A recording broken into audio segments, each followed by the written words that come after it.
لیے میں نے آج اس قدر تفصیل سے بات کی ہے۔ اب یہ جو میں نے عرض کیا ہے کہ 3 زندگیاں اور 2 موتیں، درمیان میں ہے یہ حیات دنیاوی، نوٹ کیجئے 5 میں نے مراحل بیان کیے، پہلی زندگی، پھر پہلی موت، دوسری زندگی، دوسری موت، پھر تیسری زندگی جو ابدی ہے۔ یہ جو درمیان کی زندگی، اس کا مقصد کیا ہے؟ یہ وقفے کیوں ڈالے گئے؟ یہ ہے اصل سوال۔ پہلے کوسچن پوز کیجئے کہ ایک مسلسل عمل ہے یہ زندگی، تو اسے پیمانہ امروز و فردا سے ناب جاویداں پہم دواں ہر دم جواں ہے زندگی، یہ ایک مسلسل عمل ہے، تو وقفے کیوں ڈالے گئے؟ وقفے کا لفظ میں خاص طور پر استعمال کر رہا ہوں، وہ شعر میں آپ کو سنا چکا ہوں۔ موت ایک زندگی کا وقفہ ہے، یعنی آگے بڑھیں گے دم لے کر۔ یہ موت معدوم ہونے کا نام تو ہے ہی نہیں، یہ بھی زندگی کی ایک ایسی کیفیت ہے جس میں ہم شعور سے محروم ہو جاتے ہیں۔ شعور کے ساتھ تھے پہلی زندگی میں جب عہد کیا الست بربکم قالوا بلا، پھر وہ ارواح موجود تھیں، معدوم نہیں ہو گئی معاذ اللہ، لیکن شعور نہیں تھا، سلا دی گئی، کولڈ سٹوریج کے اندر سلا دی گئی۔ پھر ہم شعور کے ساتھ اس زندگی میں آئے، پھر موت آئے گی، اور یہ موت جو ہے یہ تو کامل بے شعوری کی نہیں ہے، اس میں تو شعور رہے گا، اس لیے کہ وہ جنت کا باغیچہ ہے یا دوزخ کا گڑھا ہے، وہ شعور ہے۔ اگرچہ وہ شعور جو ہے وہ آج ہم نہیں سمجھ سکتے ہمارے اس وقت کے شعور سے، اس میں کیا فرق ہوگا، نیم شعوری کی کیفیت تو بہرحال ہے، اور اس کے بعد جو ہے وہ ہماری زندگی باشعور جو ہے وہ ابدی زندگی ہے۔ تو ان 5 جو میں درمیانی جو ہے حیات دنیاوی، جو ہم سب کی جانی پہچانی ہے، ہمارے تجربے میں آ رہی ہے، ہم اسے بسر کر رہے ہیں، بلکہ میں بعض اوقات یہ کہا کرتا ہوں، اور یہ دوسرے رکوع میں یہ بحث آئے گی انشاءاللہ، کہ ایک تو ہے زندگی بسر کرنا، ایک ہے کہ زندگی انسان کو بسر کر رہی ہوتی ہے، ہم خود نہیں جی رہے ہوتے، زندگی ہمیں بتا رہی ہوتی ہے، اس لیے کہ ہم نے اپنا کوئی مقصد معین کیا، نہ کوئی ہدف معین کیا، نہ کوئی نصب العین ہے، تو در حقیقت ہم جی نہیں رہے، بلکہ زندگی ہمیں گھسیٹ کر لے کر جا رہی ہے۔ یہ جیسے کہ اگلی رکوع میں آئے گا کہ ایک وہ ہے جو سیدھا چل رہا ہو، وَفَمَن يَمْشِي مُكِبًّا عَلَى وَجْهِهِ أَهْدَىٰ اَمَّن يَمْشِي سَوِيًّا عَلَى صِرَاطٍ مُسْتَقِيمٍ، اوندے منہ گھسٹ رہے ہیں کچھ لوگ، صرف اپنے پیٹ کے بل گھسٹ رہے ہیں، پیٹ کھانے کو مانگتا ہے، ڈال دیا تو وہ زندگی کی گاڑی چلی جا رہی ہے، وہ خود جی نہیں رہے، یہ زندگی برائے زندگی ہے، جبکہ زندگی در حقیقت کسی مقصد کے لیے ہونی چاہیے، کوئی آدرش ہو، کوئی نصب العین ہو، کوئی آئیڈیل ہو، کوئی آپ کا مقصود و مطلوب ہو، تب زندگی ہے۔ تو ایک ہے زندگی بسر کرنا، یہ بہت کم لوگوں کو نصیب ہے، حقیقت میں زندگی بسر کرتی ہے اکثر و بیشتر لوگوں کو، وہ زندگی نہیں گزارتے، زندگی انہیں گزارتی ہے۔ بہرحال یہ زندگی جو ہم گزار رہے ہیں، یا وہ زندگی جو ہمیں اس وقت گزار رہی ہے، بسر کر رہی ہے، اس کی غایت کیا ہے؟ یہ ہے جو دوسرا ٹکڑا اس آیہ مبارکہ کا، لِيَبْلُوَكُمْ أَيُّكُمْ أَحْسَنُ عَمَلًا، انتہائی اہم ہے کہ یہ در حقیقت ایک امتحانی وقفہ ہے، اس میں ٹیسٹنگ پیریڈ اس کو شمار کیجئے، امتحان، جیسے ایک 3 گھنٹے کا امتحان ہوتا ہے، میں بعض اوقات یہ کہا کرتا ہوں 3 گھنٹے کا امتحان، چونکہ ہر ایک شخص اس سے واقف ہے، یہ ایک 30 سال کا امتحان ہے، فرق کچھ نہیں ہے، یہ تو کوانٹیٹیٹو معاملہ ہے، کوالیٹیٹو کوئی فرق نہیں ہے۔ 3 گھنٹے کا امتحان، 30 سال کا امتحان۔ 30 سال میں اس لیے کہہ رہا ہوں کہ چاہے عمر کتنی بھی ہو، میں عرض کر چکا ہوں کہ پروڈکٹیو پیریڈ جو ہے انسان کی زندگی کا، جس میں وہ کچھ بناتا ہے یا بگاڑتا ہے، وہ در حقیقت وہ 30 سال کے لگ بھگ بنتے ہیں، 30 نہیں 40 سال ہو جائیں گے، اللہ خیر سب۔ تو یہ اس کا امتحان ہے، یہ بہت اہم بات ہے قرآن مجید کے فکر اور فلسفے کو سمجھنے کے لیے۔ پوری زندگی انسان کی اس امتحان ہی سے عبارت ہے۔ میں نے ایک مضمون لکھا تھا حج کی حقیقت پر، اور حضرت ابراہیم علیہ السلام کی شخصیت کے حوالے سے میں نے امتحانی مراحل گنوائے۔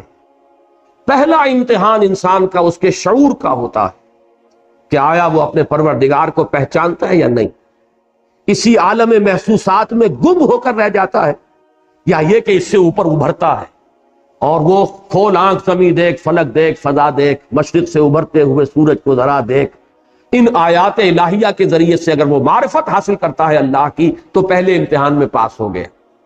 اور اگر وہ اسی میں گم ہو کر رہ گیا، صرف حیوانوں کا سا دیکھنا دیکھتا رہا اور حیوانوں کا سا سننا سنتا رہا، تو گویا کہ وہ ناکام ہوا، وہ تو ضل ضلالا بعیدا، جس نے خدا کو پہچانا ہی نہیں وہ تو پہلے ہی امتحان میں فیل۔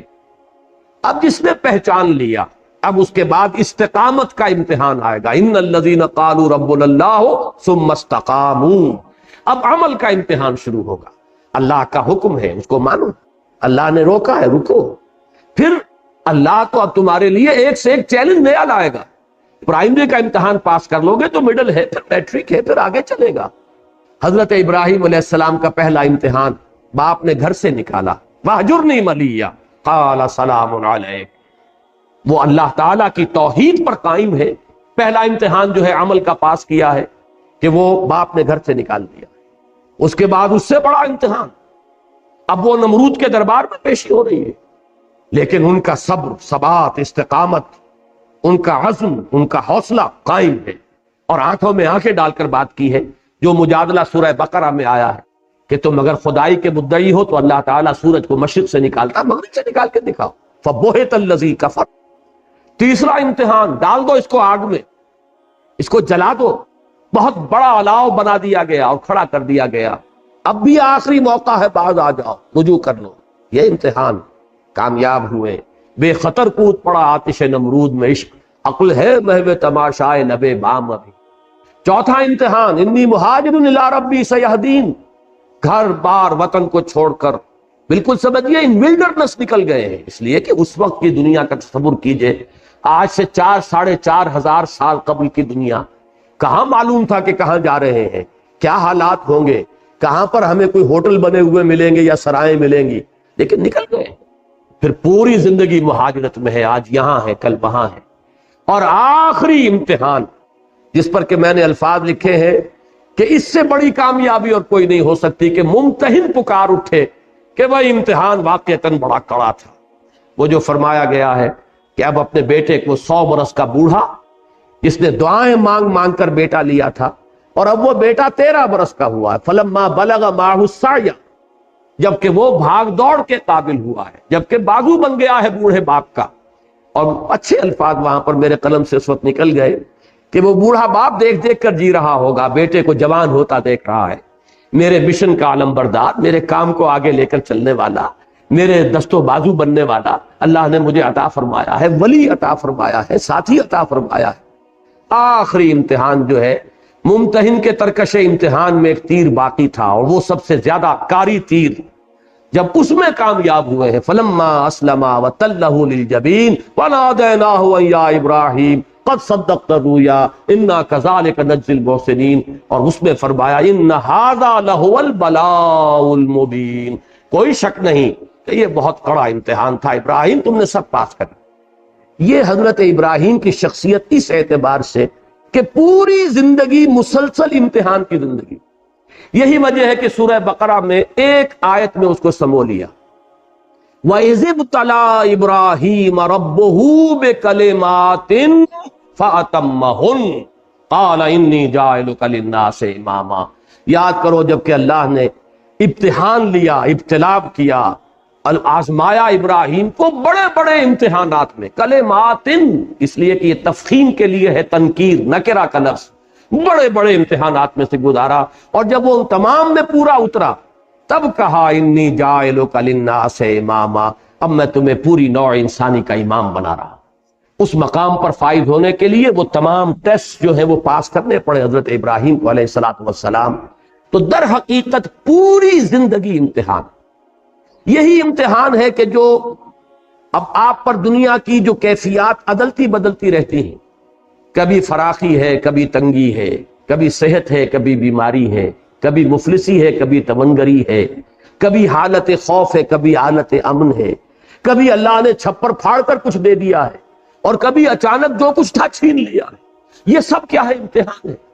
چنانچہ سورۃ الفجر کے اندر جو مضمون آیا ہے کہ فَأَمَّا الْإِنسَانُ إِذَا مَا ابْتَلَاهُ رَبُّهُ فَأَكْرَمَهُ وَنَعَمَهُ فَيَقُولُ رَبِّي أَكْرَمَنِ وَأَمَّا إِذَا مَا ابْتَلَاهُ فَقَدَرَ عَلَيْهِ رِزْقَهُ فَيَقُولُ رَبِّي أَهَانَنِ كَلَّا۔ انسان کا بڑا مغالطہ ہے، بڑے دھوکے میں آ جاتا ہے جب اس کا رب اسے آزماتا ہے، آزمانے کے لیے اسے دولت دیتا ہے، نعمتیں دیتا ہے، وہ سمجھتا ہے میرے رب نے مجھے عزت دے دی۔ عزت نہیں ہے، امتحان ہے خدا کے بندے۔ اسی طریقے سے جب وہ امتحان لیتا ہے دوسری شکل میں، وَإِذَا مَبْتَلَاهُ فَقَدَرَ عَلَيْهِ رِزْقَهُ، اس پر اس کے رزق کو تنگ کر دیتا ہے، ناپ تول کر دینے لگتا ہے حساب کتاب سے، تو کہتا ہے ربی اہانن، میرے رب نے تو مجھے ذلیل کر دیا۔ نہیں، یہ ذلت نہیں، وہ عزت نہیں، یہ ذلت نہیں۔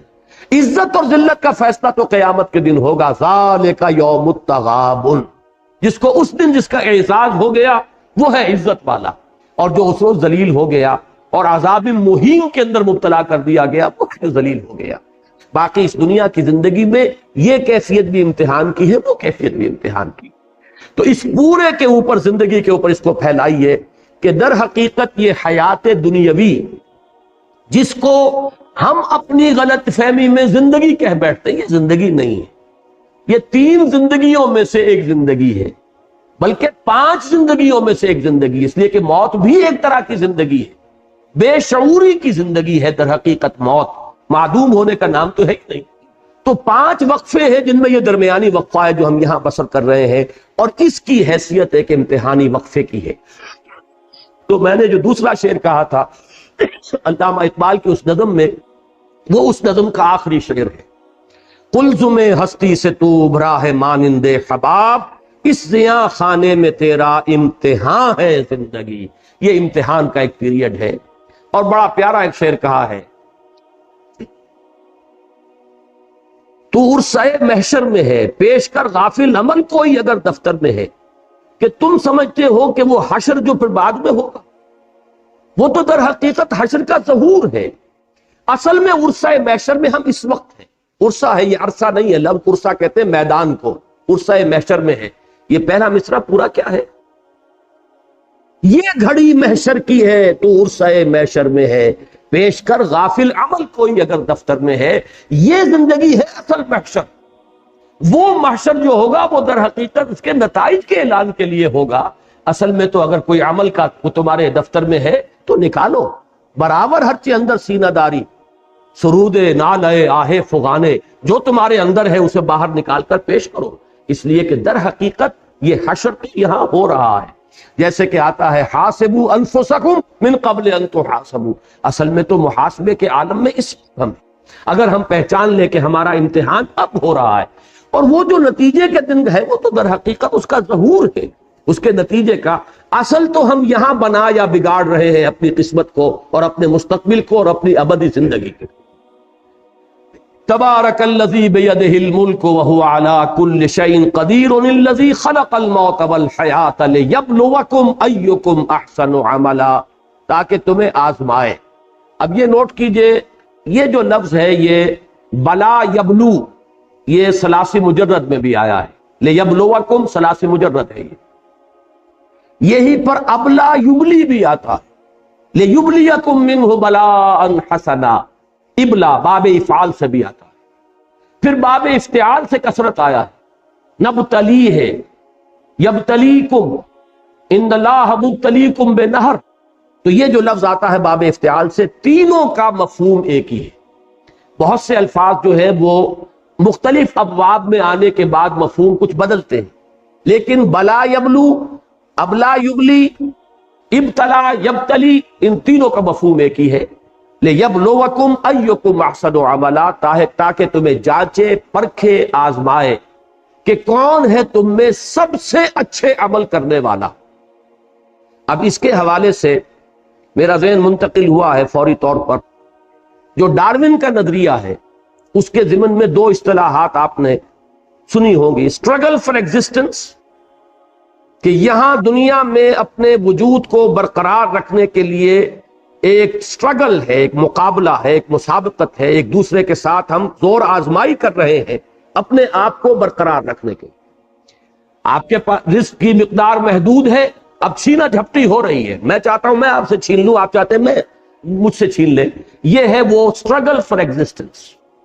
اور نمبر 2 اصطلاح ہے سروائیول آف دی فٹسٹ، اس میں جو جتنا فٹ ہوگا وہ جیت جائے گا، وہ باقی رہے گا، اور جو کمزور ہے، انفٹ ہے، وہ معدوم ہو جائے گا، اس کا وجود نہیں رہے گا۔ جیسے کہ اقبال نے کہا ہے، جرم ضعیفی کی سزا مرگ مفاجات، یہ جو بھی کمزور ہوگا، انفٹ ہوگا، معدوم ہو جائے گا۔ یہ ڈارون کے فلسفے میں یہ سپیشیز جو ختم ہو گئی بڑے بڑے حیوانات ہوتے تھے، ڈائنوسارز وغیرہ، اب ان کا کہیں وجود نہیں ہے۔ کیوں ختم ہو گئے؟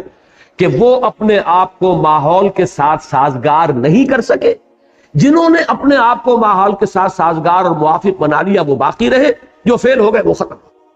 تو میں نے یہ اصطلاحات صرف رکھی ہے، فلسفہ پڑھانا جو ہے ڈاروین کا یا اس کی نفی یا اس کا اس بات پیش نظر نہیں ہے۔ قرآن مجید نے لفظ استعمال کیا ایکم احسن عملا، یہ سروائیول آف دی فٹسٹ نہیں ہے، بلکہ جو تم میں سے چناؤ ہے، فٹسٹ کو اللہ چننا چاہ رہا ہے۔ اللہ تعالیٰ نے یہ تمام امتحان کی چھلنی لگائی ہے کہ تم میں سے جو بہترین عمل کرنے والے ہو انہیں وہ چنے گا۔ ایکم احسن عملا، تم میں سے کون ہے بہترین عمل کرنے والے؟ اب اس کی بھی بہت دور تک جو ہے بات جاتی ہے۔ علامہ اقبال نے ایک خیال ظاہر کیا ہے، اگرچہ مجھے اس خیال سے اتفاق نہیں ہے، لیکن فلسفے کا ایک نقطہ ہے۔ وہ یہ کہتے ہیں کہ ریزریکشن جو ہے یہ در حقیقت ارن کی جانے والی شے، یہ ایسے ہی نہیں مل جائے گی۔ اگر آپ نے اس زندگی کے اندر اعمال صالحہ کے ذریعے سے اپنی خودی کو مضبوط کر لیا تو یہ خودی جو ہے اس پر موت کا کوئی اثر وارد نہیں ہو سکے گا، یہ سروائیو کرے گی۔ لیکن اگر عمل صالح کے ذریعے سے آپ نے خودی کو مستحکم نہیں کیا ہے تو معدوم ہو جائیں گے۔ اس لیے کہ پھر آپ کی حیثیت جو حیوانات کی ہے، جس طریقے سے کہ حیوانات کے لیے ریزریکشن نہیں ہے، اسی طریقے سے انسانوں کے لیے بھی نہیں ہے۔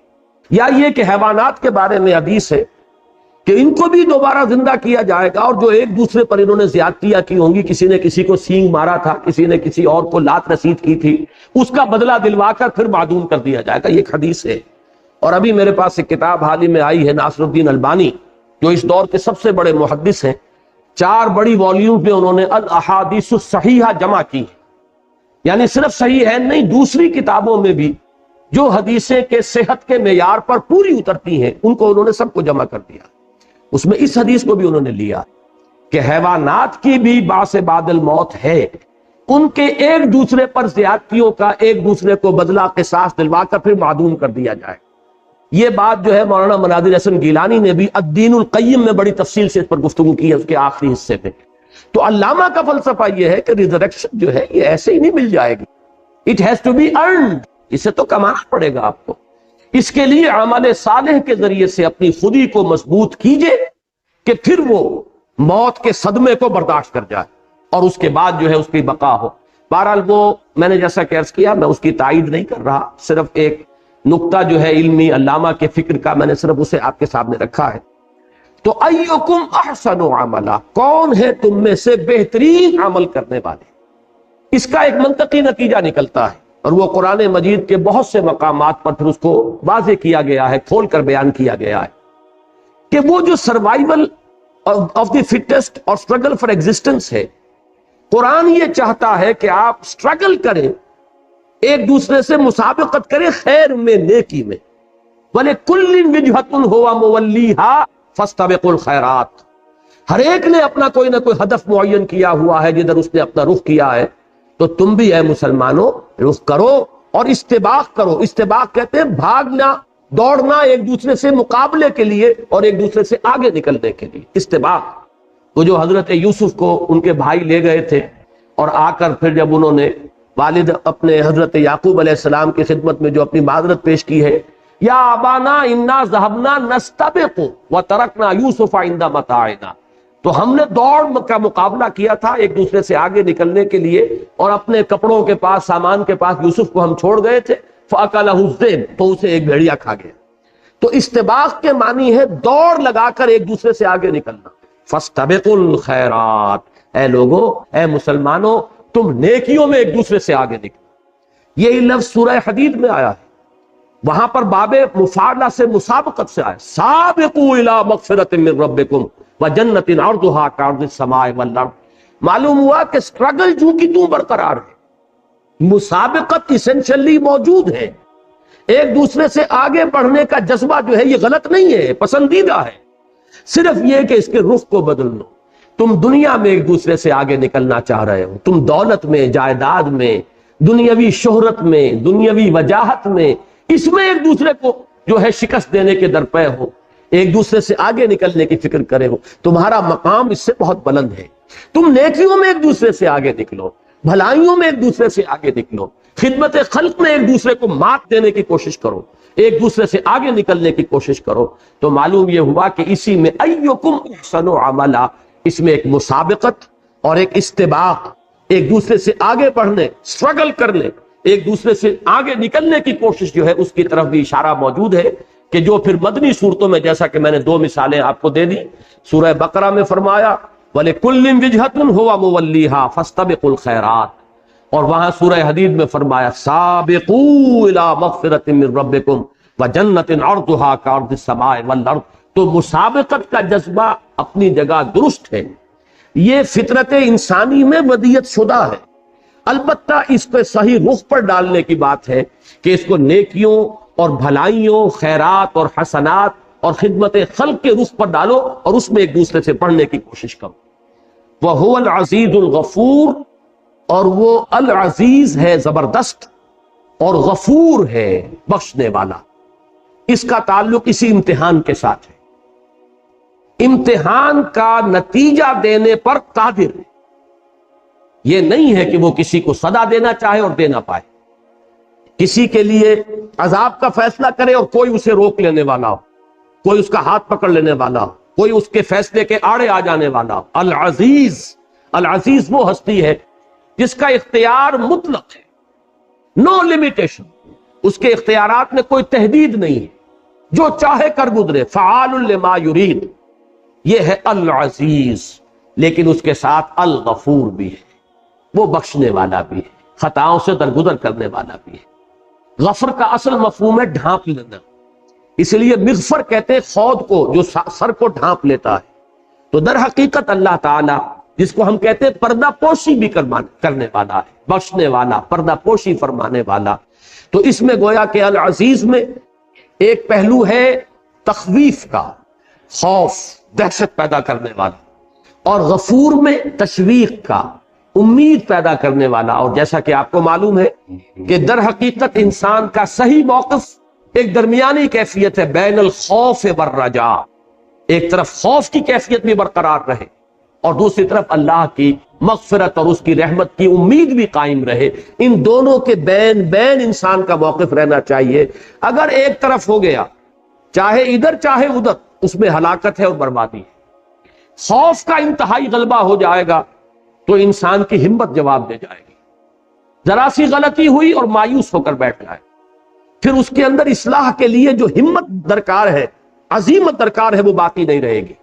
اور رجا کا بہت زیادہ غلبہ ہو گیا تو بے پرواہی آ جائے گی، استغنا ہو جائے گا، پھر اس کے اللہ تعالیٰ کے احکام کی فکر نہیں رہے گی۔ تو ان دونوں کے مابین بین الخوف والرجا رہنا چاہیے۔ اور العزیز الغفور، یہ اللہ تعالیٰ کے دو نام، وَهُوَ الْعَزِيزُ الْغَفُورُ، یہ اسی کے لیے کہ ایک میں تخفیف کا پہلو ہے، دہشت ہے، خوف ہے، اور دوسری میں امید ہے، رجا ہے، اس کی رحمت اور مغفرت کا امیدوار ہونا۔ الذی خلق سبع سماوات طباقا، وہ کہ جس نے بنائے 7 آسمان تہ بر تہ ایک دوسرے کے اوپر۔ اب یہاں پر اگرچہ قرآن مجید نے کہیں صراحت کے ساتھ یہ نہیں کہا ہے کہ یہ آسمان اور زمین کس شے سے بنائے، اور عام طور پر جب ہم اس کو بیان کرنے میں آتے ہیں تو یہ کہ عدم محض سے اللہ تعالیٰ نے ان کو وجود بخشا، ایک بات صحیح ہے، لیکن درمیان میں بہت سا وقفہ ہے، گیپ ہے بہت بڑا۔ اللہ تعالیٰ کا ایک امر کن ہے، اس امر کن نے کیا شکل اختیار کی ہے۔ اب یہ اصل میں وہ موضوعات ہیں جن سے آج کل جو فزکس کی جو سمجھیے کہ سب سے اونچی شاخ ہے، theory of the creation of universe, کائنات پیدا ہوئی کیسے، کن مراحل سے گزری ہے۔ ہمارے صوفیہ اور متکلمین اور فلاسفہ نے اسے تنزلات سے تعبیر کیا ہے۔ ذات بحت نے ایک احدیت کی شکل اختیار کی، پھر وہ واحدیت، تنزلات ستہ اور تنزلات خمسہ کی اصطلاحات ہیں۔ لیکن یہ کہ آج کے دور میں وہ پہلے ایک صورت نور کی شکل میں تھا، اللہ کے کلمہ کن نے ایک صورت اختیار کی ہے نور کی، اس نور سے ملائکہ پیدا کیے گئے اور اسی نور سے ارواح انسانیہ پیدا کی گئی۔ نہ زمین تھا نہ آسمان تھا، ابھی کچھ نہیں تھا سوائے نور خداوندی کے۔ اس کے بعد اسی میں پھر اس خلق نور کے اندر بڑے بڑے دھماکے ہوئے، ایکسپلوژنز ہوئے، اور وہ جو مخفی اس کی انرجی تھی وہ ظاہر ہوئی ہے، اس نے کروں کی شکل اختیار کی ہے، بہت بڑے بڑے کرے، آتشی کرے، جیسے کہ ہمارا یہ سورج ہے، اور نہ معلوم کتنے اربوں کروڑوں، بلکہ کروڑوں کیا کہہ رہا ہوں، اربوں سورج ہیں جو اس کائنات کے اندر موجود ہیں۔ ان سب کا در حقیقت یہ نار کا مرحلہ ہے، اس نار سے جنات کی تخلیق ہوئی ہے۔ اور اس کے بعد آپ نے پڑھا سورہ فصلت میں یا سورہ حامیم سجدہ میں غالباً لفظ آیا ہے وَهِيَ دُخَانٌ، یہ آسمان جو ہے ایک دخان کی شکل میں تھا، اور پھر کہیں اس کی جو شکلیں متعین ہوئی ہے اور پھر یہ 7 آسمان بنے ہیں۔ تو یہ یوں سمجھئے کہ اللہ تعالیٰ کی اس تخلیق میں کتنا وقت گزرا ہے۔ یہ بات بھی میں اس وقت عرض کرنے سے رہ گئی، اب بیان کر دوں کہ ابداع اور تکوین اور ایجاد میں کوئی وقت نہیں لگتا۔ انما امرہ اذا اراد شیئا انما یقول کن فیکون، اس کا امر تو صرف یہ ہوتا ہے کہ وہ کہتا ہے کہ ہو جائے اور ہو جائے۔ نو ٹائم ایلیمنٹ واٹس ایور، وقت کا کوئی ایلیمنٹ ہے ہی نہیں۔ ٹائم کی ڈائمنشن ایڈ ہوئی ہے عالم خلق میں آ کر، اور تخلیق کا جب لفظ آئے گا خلق السماوات والارض فی 6 ایام، اب یہ وقت کا تصور آ گیا۔ اور 6 دن، اور ظاہر بات ہے کہ وہ ہمارے 24 گھنٹوں والے 6 دن نہیں ہیں، وہ 6 دن 50,000 برس کا ایک دن ہے کہ لاکھوں برس کا ایک دن ہے، اور جدید جو ہماری اصطلاح ہے ملینمز، وہ ان کو 6 دن قرار دیا گیا ہو، 6 ملینمز ہو یہ، اس میں کہیں جا کر یہ تخلیق کا عمل جو ہے آسمان اور زمین کا یہ پورا ہوا ہے۔ تو ایک لفظ میں سے ہم گزر جاتے ہیں، لیکن یہ ہمیں اندازہ نہیں ہوتا کہ اس ایک لفظ کے اندر کتنی قیامت مضمر ہے، کتنا وقت لگا ہے۔ خلق السماوات والارض فی 6 ایام ثم استوى علی العرش یعلم ما یلج فی الارض وما یخرج منها وما ینزل من السماء وما یعرج فیها، یہ سورہ حدید کی آغاز کی آیت سنا رہا۔ خلق الذی خلق 7 سماوات طباقا، یہ میں بار بار عرض کر چکا ہوں، 7 آسمانوں کا تہ بر تہ ہونا، اس پر تو ہمارا ایمان ہے، اس لیے کہ نصوص ہیں، بالکل واضح الفاظ ہیں، ان میں کوئی تعویل کی گنجائش نہیں ہے، لیکن ان کی حقیقت کو سمجھنے سے تاحال ہم قاصر ہیں۔ ہمارا جو بھی علم ہے، اور یہ ایسٹرونومی کا علم جہاں تک پہنچا ہے، علم فلکیات، بہت کچھ اس کے اندر ہماری رسائی ہونے کے باوجود ابھی وہ محض ابتدا ہے، کچھ پتہ نہیں اس کائنات کے بارے میں، اور اس میں یہ 7 کوئی محکم طبقات ہیں، پھر تہ بر تہ ہونے کی ان کی کیا کیفیت ہے، تاحال ہمارا علم جو ہے، ہمارا سائنٹیفک نالج اس جگہ تک نہیں پہنچا کہ ہم اس کی حقیقت کو سمجھ سکیں۔ لیکن یہ کہ یقین ہے کہ جس رفتار کے ساتھ یہ علم جو ہے ہمارا سائنس سے علم بڑھ رہا ہے، وقت آئے گا کہ حقیقت کھلے گی، اور تب ہمیں یہ محسوس ہوگا کہ یہ تھے وہ الفاظ اور یہ تھا مفہوم ان کا، کہ گویا کہ جو کچھ اللہ نے کہا تھا 100% درست کہا۔ چنانچہ ابھی جس سورت کا میں نے حوالہ دیا تھا، سورہ فصلت یا سورہ حامیم سجدہ، اس کی آخری آیت یہ ہے سنوریکم آیاتنا فی الآفاق وفی انفسہم، سنوریہم آیاتنا فی الآفاق وفی انفسہم حتی یتبین لہم انہ الحق، ہم انہیں دکھاتے چلے جائیں گے اپنی آیات، آفاق میں بھی، ان کے اپنی جانوں کے اندر بھی، یہاں تک کہ یہ بات ان پر بالکل روز روشن کی طرح عیاں ہو جائے گی کہ یہ قرآن سرتا سر حق۔ تو جیسے جیسے علم ہمارا آگے بڑھ رہا ہے، قرآن مجید کی حقانیت جو ہے مزید مبرہن اور مزید مبین ہوتی چلی جا رہی ہے۔ ما ترا فی خلق الرحمن من تفاوت، تم نہیں دیکھتے یا تم نہیں دیکھ سکو گے، ترا چونکہ یہ فعل مضارع عربی زبان میں حال اور مستقبل دونوں کو کور کرتا ہے۔ ما ترا فی خلق الرحمن من تفاوت، تم رحمان کی تخلیق میں کوئی فرق نہ دیکھو گے۔ تفاوت کے لفظ پر غور کیجئے، یہ فوت سے بنا ہے، فوت میں کسی چیز کا کم ہو جانا، تفاوت باب تفاعل، اس میں ایک دوسرے کے ساتھ مقابلے کی شکل بھی آتی ہے، مبالغہ بھی آتا ہے۔ اردو میں ہم لفظ بولتے ہیں فرق و تفاوت، فرق و تفاوت، کسی چیز کے اندر کمی بیشی اور فرق پیدا ہو جانا۔ اب یہاں مراد کیا ہے کہ تم کوئی تفاوت نہ پاؤ گے، حالانکہ فرق تو اللہ تعالیٰ کی اس تخلیق میں بو قلمونی، رنگا رنگی، یہاں تو کوئی دو چیزیں یکساں ہے ہی نہیں، انسانوں کی شکلیں مختلف. آپ کروڑوں انسانوں کو جمع کر لیجئے، دو انسانوں کی شکلیں آپ کو ایک جیسی نہیں ملیں. بالکل جو ہوتے ہیں جڑواں بہن بھائی ہوں، جڑواں بھائی ہوں، جڑواں بہنیں ہوں، ان میں کو مشابہت کبھی ہو جاتی ہے ایسی، لیکن یہ کہ وہ بھی بالکل ایک نہیں ہوتے. اس کا کلائمیکس یہ ہے کہ کسی دو انسانوں کے یہ تھمب امپریشنز جو ہے ایک جیسے نہیں ہیں. اسی پر تو آپ کی بہت سی تشخیص جو ہے اور تفتیش جو ہے اس کا دار و مدار اس پر ہے، اس کے ایکسپرٹس ہوتے ہیں. تو معلوم یہ ہوا ایک پودے میں اگر 10 گلاب کے پھول لگے ہوئے، 2 پھول ایک جیسے نہیں ہوں گے. یہ اللہ تعالیٰ کی بو قلمونی ہے، رنگا رنگی ہے، یہ اس کی خلاقی کی شان ہے.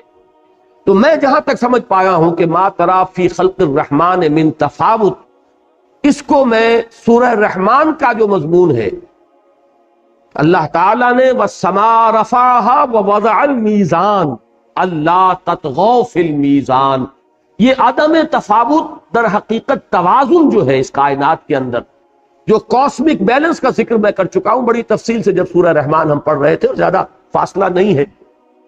سورہ رحمان جو ہے اس گروپ کی جو مکیات تھی، چھٹے گروپ کی، اس کے اندر وہ سورہ رحمان تھی. تو اللہ تعالیٰ نے ایک بیلنس قائم کیا، اس بیلنس کے اندر کوئی امبیلنس تم نہیں پاؤ گے. اور یہ بات ہے کہ جو آج ہمارے سامنے جو اس طرح واضح ہے کہ یہ پورا جو سارا سلسلہ ہے سیاروں کا، یہ ایک باہمی کشش کا ایک نظام ہے جس کے بل پر قائم ہے. بال برابر فرق اگر ہو جائے، اب لفظ فرق لا رہا ہوں یہاں پر، بال برابر فرق ہو جائے تو وہ سارا بیلنس جو ہے وہ ڈسٹرب ہو جائے گا اور یہ کرے ایک دوسرے سے ٹکرائیں گے. یہ ہے در حقیقت وہ بہت ہی نازک بیلنس جس پر کہ اللہ تعالیٰ نے اس کائنات کو قائم کیا ہوا ہے. لو سانس بھی آہستہ کے نازک ہے بہت کام، آفاق کی اس کارگہ شیشہ گری کا. آفاق کے یہ عظیم کرے بھی شیشوں کے مانند ہے کہ ایک ذرا سا شیشہ جو ہے وہ اگر گرا ہے تو وہ ٹوٹ کر چورا چورا ہو جائے گا. تو ذرا سا یہ باہمی فاصلے جو ہیں ان کے اور مختلف مدار جو ہیں ان کے اندر ذرا سا فرق واقع ہو جائے تو تمام کرے ایک دوسرے کے ساتھ ٹکرا جائیں گے.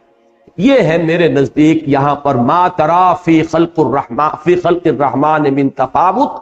یہ تفاوت جو ہے شکل کا نہیں ہے، شکل کا تفاوت تو ہے، کرے بڑے بھی ہیں چھوٹے بھی ہیں، سورج بڑے بھی ہیں چھوٹے بھی ہیں، گیلیکسیز ہے، پھر یہ کہ زمین کی مخلوقات ہیں، جانور ہے، فرق ہے، گونا گونی ہے. ایک ہی نوع ہے لیکن اس کے اندر شکلیں مختلف ہیں. ایک ہی پھول ہے، ایک ہی پودے کی شکلیں مختلف ہیں. بلکہ قرآن مجید میں مختلف جگہ پر اللہ تعالیٰ نے اپنی نشانیوں کو بیان کیا ہے کہ بسا اوقات کھجور کے 2 درخت ایک ہی جڑ پر کھڑے ہوئے لیکن ان دونوں کے پھل جو ہے ذائقے میں مختلف ہیں. زمین ایک، پانی ایک، سوائل ایک اور جڑ ایک، لیکن اس کے جو پھل آ رہے ہیں مختلف آ رہے ہیں. تو یہ تو در حقیقت اللہ کی خلاقی اور صنائی کا اس کی ایک نشانی ہے. تو تفاوت اس معنی میں نہیں بلکہ ایک عدم توازن تم اس میں نہیں پاؤ گے، بلکہ جیسا کہ سورہ رحمان میں فرمایا کہ والسماء رفعها ووضع المیزان اللہ تطغوا فی المیزان واقیموا الوزن بالقسط ولا تخسروا المیزان. میں وہاں وضاحت کر چکا ہوں کہ اس میں عام طور پر لوگوں نے یہ جو تولنے والی میزان ہے وہ مراد لی ہے. وہ در حقیقت سورہ حدید میں جب لفظ آیا ہے وَأَنزَلْنَا مَعَهُمُ الْكِتَابَ وَالْمِيزَانَ، وہاں تو در حقیقت میزان اس مفہوم میں لی جا سکتی ہے، لیکن یہ کاسمک بیلنس ہے اس فضا کے اندر، اس خلا کے اندر، کائنات کے اندر جو توازن اللہ نے قائم کیا ہے. اس کے بعد فرمایا فَارْجِعِ الْبَصَرَ، تو ذرا لوٹاؤ اپنی نگاہ کو. کیوں کہا لوٹاؤ؟ اس لیے کہ پہلی مرتبہ کا دیکھنا وہ تھا جہاں اس کا ذکر نہیں کیا گیا، ما تری فی خلق الرحمن من تفاوت. پہلی مرتبہ غور کرو تمہیں اس کائنات کے اندر کہیں امبیلنس نظر نہیں آئے، کمال توازن پاؤ گے اس کائنات کے اندر. اس کے بعد فرجع البصر، ذرا لوٹاؤ اپنی نگاہ کو پھر دیکھو.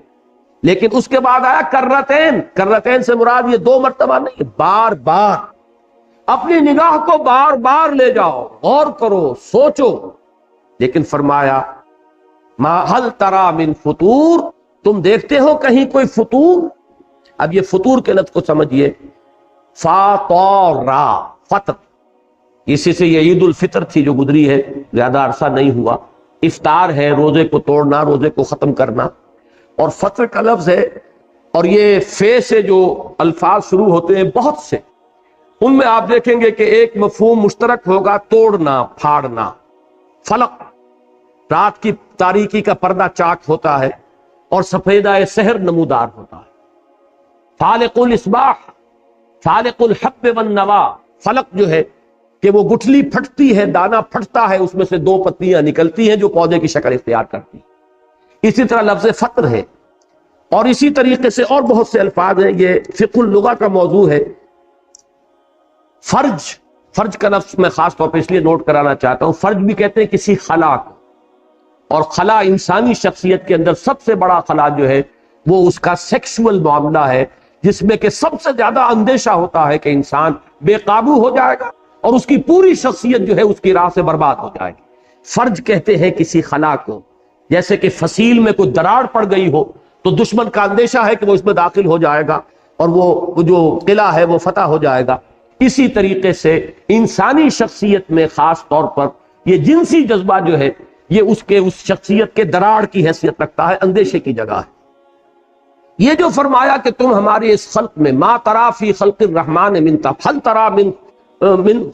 ترا من فطور، دیکھتے ہو تم کوئی فطور، کہیں کوئی خلا ہے، کہیں کوئی رخنا ہے، رکھنے کا لفظ سب سے عمدہ ہوگا، کہیں کوئی دراڑ ہے، کہیں کوئی کمی ہے، یعنی یہ نظام انتہائی مربوط، اس میں کہیں کوئی خلا نہیں ہے۔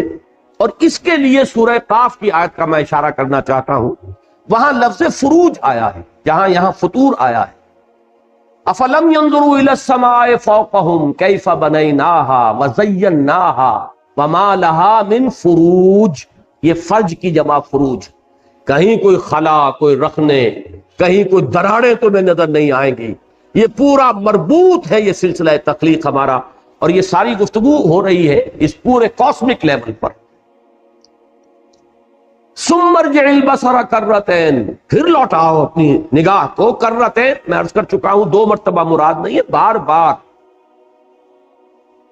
ینقلب الیک البصر خاسئا وهو حسیر، تمہاری نگاہ پلٹ آئے گی تھکی ہاری ہوئی اور ناکام اور خاسر ہو کر، اور تمہیں کہیں بھی اللہ تعالی کی تخلیق کے اندر کوئی خلا، کوئی رخنا، کوئی امبیلنس، کوئی دراڑ نظر نہیں۔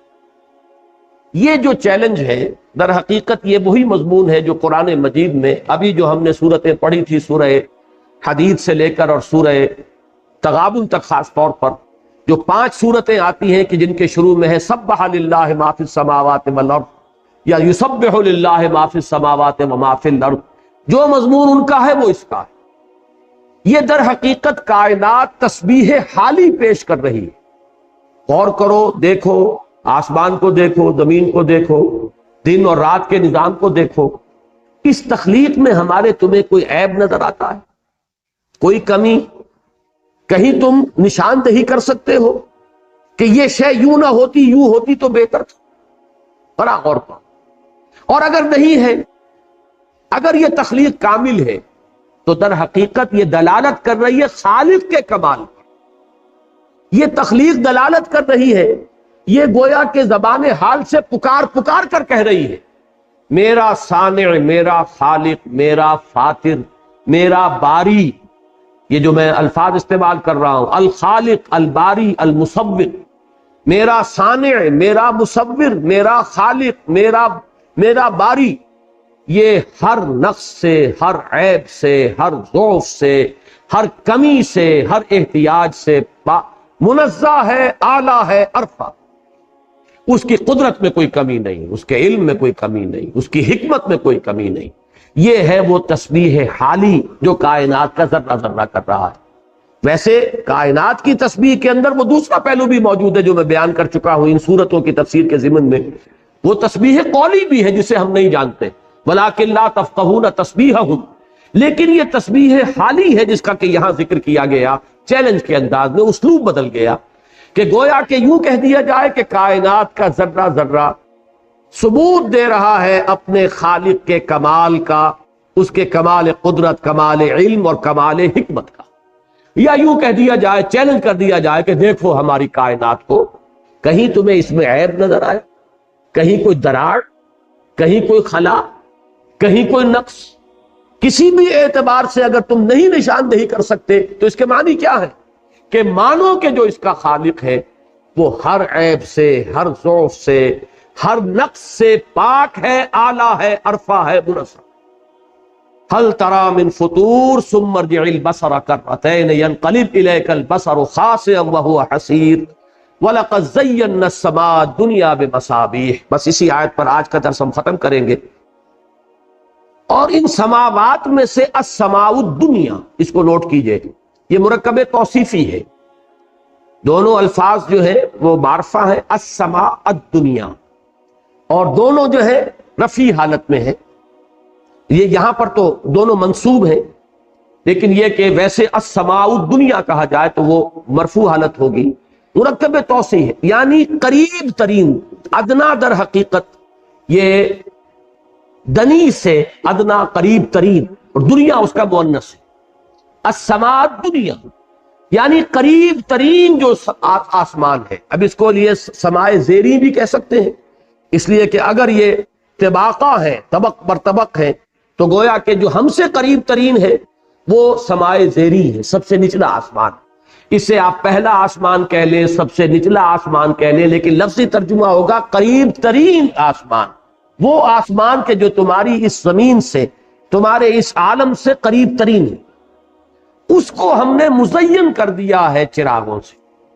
اب اس کی بھی حقیقت ایک تو یوں سمجھ لیجئے کہ جو بھی انسان کو نظر آتا ہے، آج سے 1400 برس پہلے کا انسان جو قرآن سن رہا تھا، پڑھ رہا تھا، اس کا ابھی یہ جو علم ہے ایسٹرونومی کا اور کاسمولوجی کا بہت محدود نہ ہونے کے برابر۔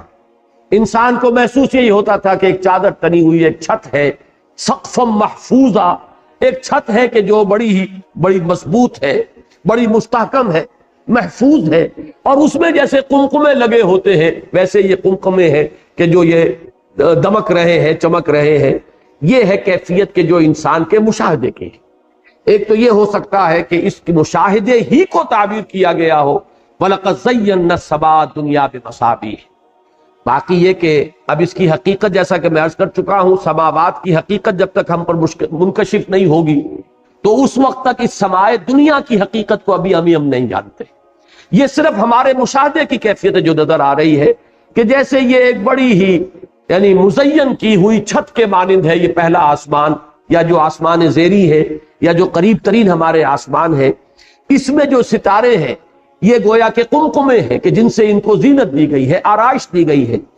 لیکن دوسری چیز ہے اصل میں کہ جو زیادہ اہم ہے، وَرُجُومًا لِلشَّيَاطِينِ، یہ جو ستارے ہیں یہ صرف زیبائش اور آرائش کا کام نہیں دیتے، بلکہ یہ شیاطین کو رجم کرنے کا ذریعہ ہے، سنسار کرنے کا ذریعہ ہے۔ یہ مضمون جو ہے اس سے پہلے کئی مرتبہ میں عرض کر چکا ہوں کہ جنات کا معاملہ، شیاطین جن وہ عالم بالا کی طرف چاہتے ہیں کہ پرواز کریں، وہاں سے غیب کی خبریں حاصل کریں، اور انسانوں میں سے جو جن کے ساتھ، ان کاہنوں کے ساتھ ان کے روابط ہیں، ان کے کانوں میں آ کر پھونک مارے کہ یہ بات ہے جو اب ہونے والی ہے، یہ غیب کی خبر ہے جو ہم تمہیں دے رہے ہیں، تم اس کے ذریعے سے اپنی کہانت کی دکان چمکا سکتے ہو۔ یہ دھندا دنیا میں ہمیشہ سے ہوتا چلا آ رہا ہے، اور آج بھی یہ جو تصوف کا ایک بہت ہی جامع لفظ ہے اور بہت وسیع مفہوم اس کے اندر شامل ہے۔ ارادہ ہے اللہ تعالیٰ توفیق دے، جلدی لکھنا چاہتا ہوں، ایک مضمون بہت اوور ڈیو بھی ہو چکا ہے، اس لیے کہ تصوف کی بحث ذرا چھڑ گئی تھی ہمارے حکمت قرآن میں، اور بہت سے خطوط آئے اس پر، اور میں نے وعدہ بھی کیا ہوا ہے کہ میں اس پر اپنے خیالات جو ہے تفصیل سے لکھوں گا۔ تصوف میں بہت سی چیزیں جمع ہو گئی ہیں اس لفظ کے تحت، اور اسی کی وجہ سے بہت سے مغالطے۔ اسی کے تحت ایک تصور یہ بھی ہے کہ ایک مخفی عالم ہے، اور اس مخفی عالم میں اولیاء اللہ کی ارواح ہیں، وہ صاحب خدمت ہیں، وہ اس کائنات کے انتظام میں دخیل ہیں، جو چیزیں یہاں ہو رہی ہیں وہ پہلے کہیں ان کی محفلوں میں طے ہوتی ہیں، پھر وہ کوئی طے کر کے پھر وہ بارگاہ نبوت میں پیش کرتے ہیں، پھر وہاں سے اس کی جو ہے وہ منظوری ملتی ہے، پھر اس کے مطابق اس کائنات میں رد و بدل ہوتا ہے۔ کوئی اگر کسی کا اقتدار ختم ہوتا ہے، کسی کو حکومت مل رہی ہوتی ہے، یہ ساری چیزیں جو ہیں یہ ایک اندرونی ایک باطنی نظام ہے جس کے تحت یہ چیزیں چل رہی ہیں۔ در حقیقت اس کا تصور قدیم سے موجود ہے، یہی وہ باطنی نظام ہے کہ جس نے کہانت کی شکل اختیار کی تھی۔ یہ چونکہ ہم سے ہڈن ہے، ہمارے لیے یہ عالم غیب ہے، لہذا کچھ معلوم نہیں ہوتا کہ کسی وقت اگر کوئی روح کسی کو یہ کہے کہ میں فلاں بزرگ کی روح ہوں، تو ہمارے پاس کوئی ذریعہ نہیں ہے ویریفائی کرنے کا۔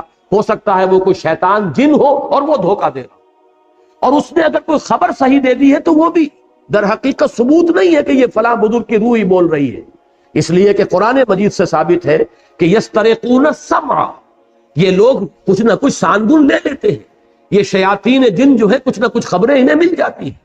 ملائکہ کے ساتھ انہیں چونکہ ایک نسبت ہے، وہ نوری ہے، یہ ناری ہے، یہ بھی لطیف وجود کے حامل ہیں اور وہ انتہائی لطیف وجود کے حامل ہیں، لہذا یہ ملائکہ کے ذریعے سے، ان کے قرب کے ذریعے سے کچھ خبریں جو ہے وہاں سے چرا لیتے ہیں اور ان خبروں کے ذریعے سے کاروبار چلاتے ہیں۔ تو یہ جو کچھ بھی ہمارے ہاں تصوف کے ذیل میں ایک خاص شعبہ ہے، آج کل اس کا ایک خاص ہمارے دانشور ہیں اور ان کی ایک بڑی طویل تحریر کے حوالے سے اس کا بڑا چرچا ہے ہمارے ہاں، میں نام نہیں لینا چاہتا اور نہ ذکر کرنا چاہتا ہوں نام سے، لیکن یہ کہ اس کو سامنے رکھیے۔ یہ در حقیقت عالم ہے تو صحیح، اس میں کوئی شک نہیں، لیکن وہ عالم ہے کیا؟ آیا یہ وہ جنات شیاطین ہیں کہ جو لوگوں کو اس طرح کی خبریں پہنچا کر اور اپنا دھندا اور اپنا کاروبار چمکا رہے ہیں؟ یہ ہم یقین کے ساتھ نہیں کہہ سکتے۔ میں آپ کو اور واضح طریقے سے بات بتاتا ہوں۔ کوئی شخص ہے جو کسی قبر پر جا کر مراقبہ کر رہا ہے، وہ محسوس کرتا ہے کہ قبر میں سے ہاتھ نکلا اور اس نے مصافحہ کیا۔ اب وہ یہ سمجھتا ہے کہ صاحب قبر کا ہاتھ نکلا ہے، کیا پتا کسی شیطان جن نے وہ سارا کا سارا اس کے ساتھ معاملہ کیا ہو اور اسے دھوکے میں ڈالا ہو اور اسے شرک کے اندر مبتلا کیا۔ کوئی اس کے پاس یقینی ذریعہ علم نہیں ہے کہ وہ یہ جان سکے کہ یہ کسی شیطان جن کی حرکت تھی یا یہ واقعتاً کسی روح کی طرف سے کوئی اس طرح کا معاملہ ہو۔ یہی وجہ ہے کہ ایک چیز میں قطعیت کے ساتھ جانتا ہوں، میں ان چیزوں کے بارے میں نفی یا اس بات کے لیے حتمی طور پر ہم نہیں کہہ سکتے۔ کوئی شخص کہتا ہے کہ میری ملاقات ہوئی ہے شیخ عبد القادر جیلانی کی روح سے رحمہ اللہ، میں تو لا نصدق ولا نکذب، ہم نہ تصدیق کریں گے نہ تکذیب کریں گے، لیکن ایک بات یقین کے ساتھ ہم جانتے ہیں، یہ چیزیں وہ نہیں ہیں جن کی محمد الرسول اللہ صلی اللہ علیہ وسلم نے اہمیت بتائی ہو یا ان کی طرف توجہ دلائی ہو یا ان کے اندر مشغول ہونے کا کی ہمیں رغبت یا ترغیب کی ہو، یہ وہ نہیں ہے، یہ دین کا موضوع نہیں ہے۔ یہ صحیح ہے یا غلط ہے یہ علیحدہ مسئلہ ہے، یہ دھوکہ اور فریب ہے یا حقیقت ہے یہ اپنی جگہ پر مسئلہ ہے، وہ علمی بحث ہوگی، لیکن بہرحال یہ شے وہ نہیں ہے کہ جس میں دلچسپی لینا، جس پر اعتماد کرنا، جس کے بارے میں جس کی بنیاد پر رائے قائم کرنا، یہ در حقیقت یقیناً اس راستے سے جدا راستہ ہے جو راستہ اللہ نے اپنے رسولوں کے ذریعے سے دکھایا۔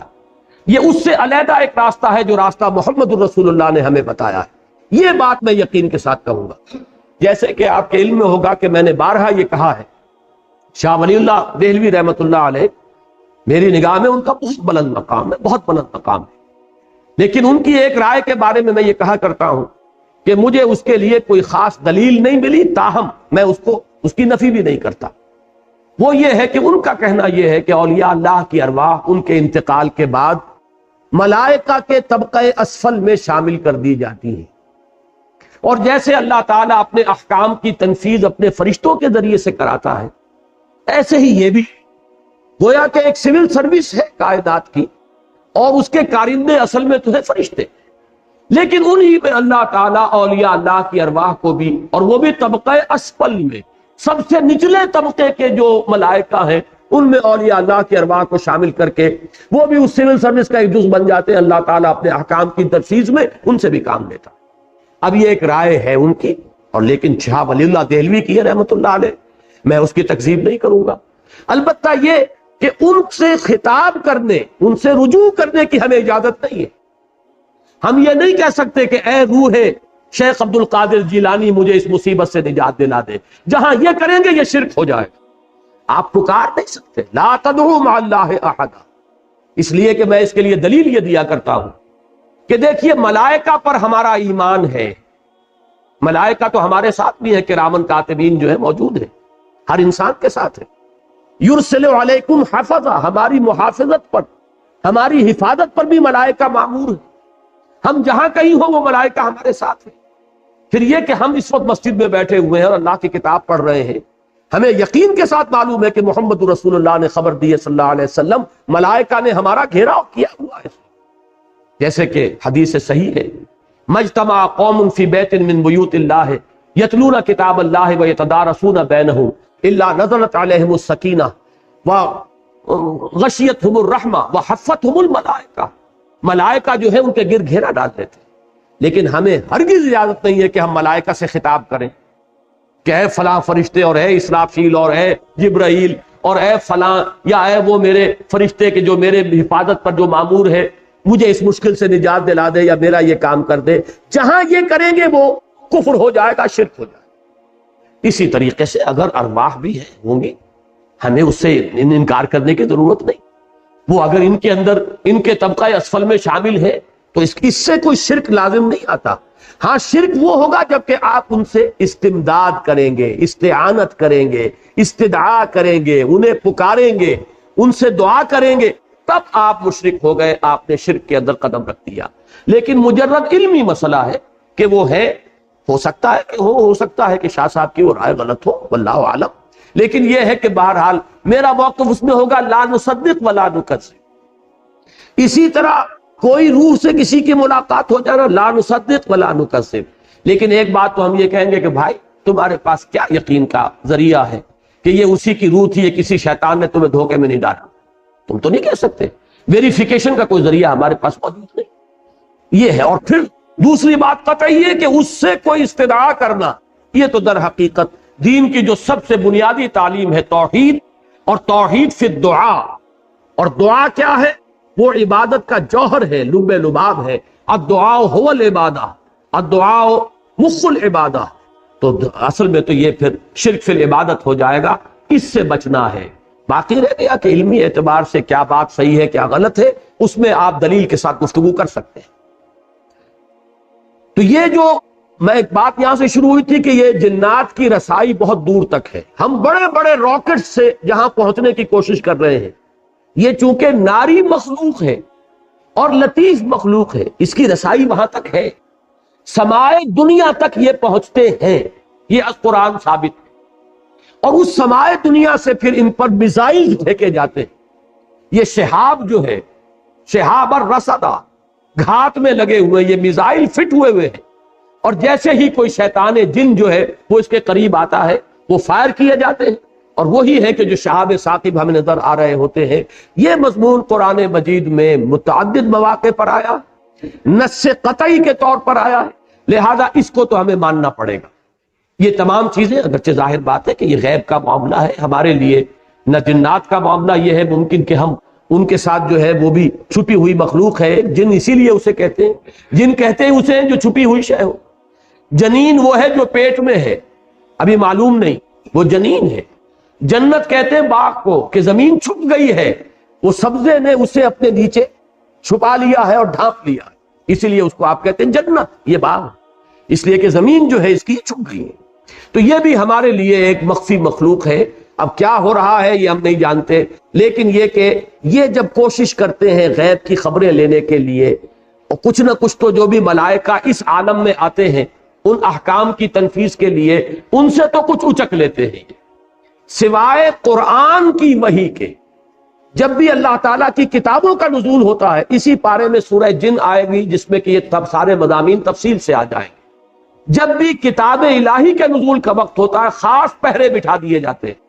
جنات کے اوپر جو ہے بڑی پابندیاں لگ جاتی کہ کوئی وحی میں سے نہ لے اڑے.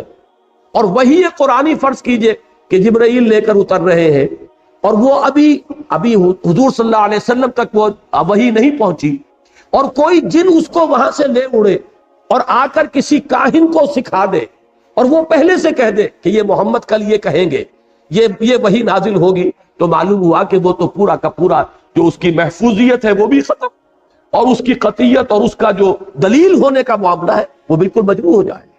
لہذا جب بھی کبھی اللہ کسی رسول کو مبعوث فرماتا تھا، وحی نازل ہوتی تھی، تو وہ پہرے شدید تر ہو جاتے تھے. اور جیسا کہ سورہ جن میں آئے گا کہ جب اللہ تعالیٰ کسی رسول کو بھیجتا ہے تو من بینہ و من خلفہ رصدا، کیا الفاظ ہے؟ تو حفاظت جو ہے وہ اس کی ہوتی ہے سامنے اور پیچھے سے. یہ سورہ جن زیادہ دور نہیں، ہم پہنچ جائیں گے انشاءاللہ.